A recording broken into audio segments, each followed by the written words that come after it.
Whenever retirement comes, Yeah. what does post-competitive wrestling look like for you? I don't know. Hopefully having more kids and making more money. I don't know. I really want to inspire the next generation of wrestlers coming up. I want to grow this sport. Like, if you ask me if you could do one thing in the sport, it would be to grow it, bring it mainstream. And I think I have a voice. I've been transcended to grow and have a broader audience than just the wrestling community. Because we're in this sport and we've got a ton of influence amongst the USOC, but not necessarily amongst American media. And I think that I have a lot of methods and ideas on how to bring it to the forefront, because especially in this era, we have a lot of character, a lot of charisma, and a lot of guys that are going to go on and be heroes and stars. I'm thinking of guys like Yanni and Dayton Fix and Nick Suriano, Gable Stevenson, and Makai Lewis. All these young cats that are in college right now that are going to be the next generation. Right? When we're thinking LA 2028, those are going to be the guys that I'm going to be coming to this wrestling and seeing get prepared for the biggest tournament of their lives. So I think for me, it's grow the sport, figure out ways to market it, be a liaison for the young cats, giving like social media competence training, helping them connect with sponsors, helping them figure out ways to market themselves, teaching them ways to be more transcendent, more authentic, more just appealing to the general media and to people, period. I think that's necessary. Like, if you want to be a star, you got to do those things. Like, it's not easy, but you've got to be groomed for it. They're very rare that you find a person that's just like naturally celebrity driven. I think we all are groomed into this, especially in this sport. You enjoy the other part of it? What's that? The marketing myself. I do.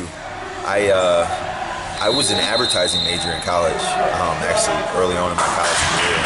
That was always something I enjoyed. If I didn't wrestle, or if I wouldn't have wrestled at such a high level, my dream was always to be in an advertisement agency and work in marketing for major corporations, creating ads and jingles and commercials for large companies to appeal to the masses. That would be something that I'd be very interested in doing if I wasn't a wrestler. So the marketing side for me has always been enjoyable, and that's why I'm always trying to figure out ways, like creating content, going into real depth in my Instagram posts, taking quality pictures, engaging in fashion, just like all the things that I do. Like, I really try to do it at a high level, because that's what the most marketable athletes are doing.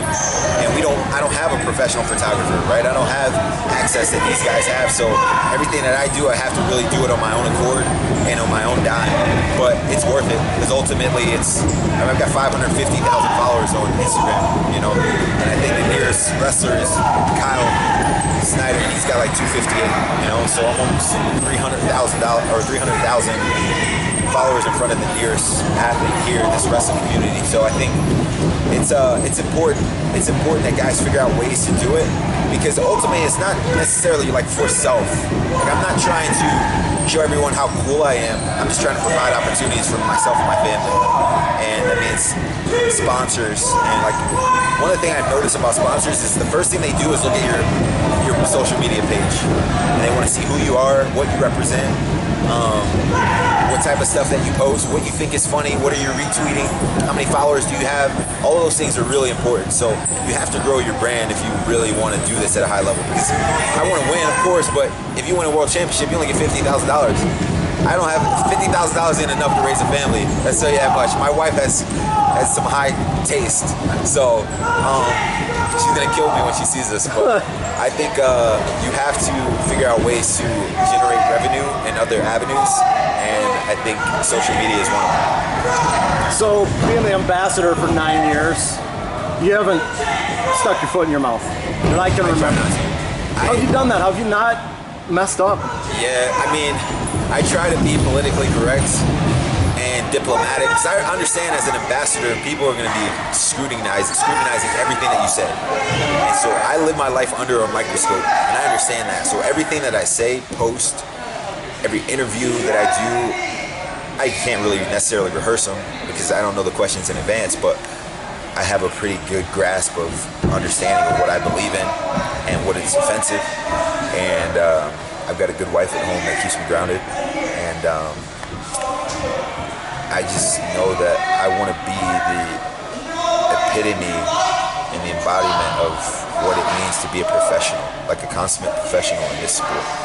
Because no one really stuck around this long, you know, and or at least not in the social media age, you know. And so I've come and I've seen it, and I've watched guys that have been great athletes squander their position in their particular sports because of being outspoken on the subject. Like, one of the most beautiful things that I learned is just because you have a stance on something or a subject doesn't mean you have to make it public. And like, that's, for me, it's been a really important, impactful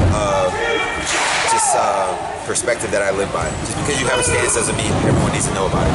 Just because something is funny doesn't mean you have to repost it, you know?